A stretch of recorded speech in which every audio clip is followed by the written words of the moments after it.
ODM party is now being remote controlled from State House. And I also raise an alarm that there is an attempt to do a hostile takeover of ODM party.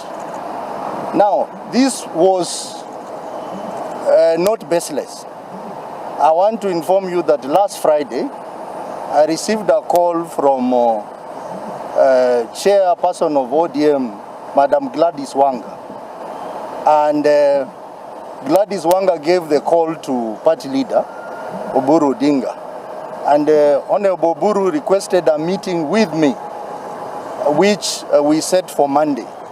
And on that Monday, I requested that meeting I attend with the Secretary General, because it is important that the top leadership of the party discuss. And Honorable Oburu came to that meeting with Junet Mohammed. The meeting was held at Honorable Bosire's house.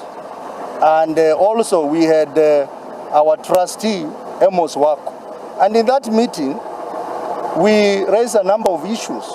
One, which we agreed that the meeting of NEC that had been scheduled for Mombasa be delayed, be postponed until we get consensus in the party.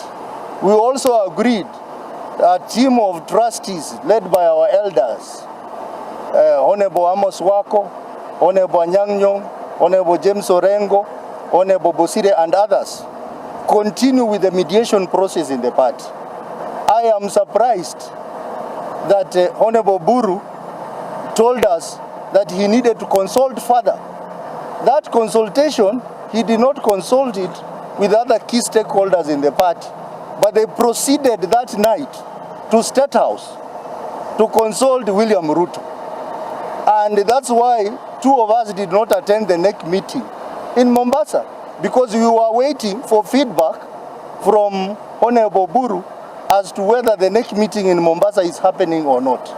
I am surprised that they went ahead and made very critical decision of removing Honorable Sifuna as the SD.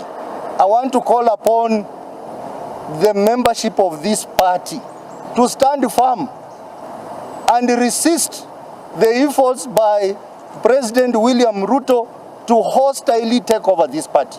We will not allow him. We will not allow him to have his way. And I know that many other leaders are going to join this cause.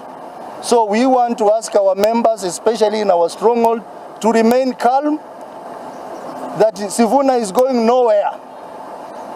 And I had said that if Sifuna goes, I will also go. I want to say that these members have agreed that we will fight the war. And we still recognize Sifuna as our legitimate Secretary General, as you will discover shortly. We want to say that there is a pair in this party which is an axis of evil. They know themselves. I'm not going to mention their name.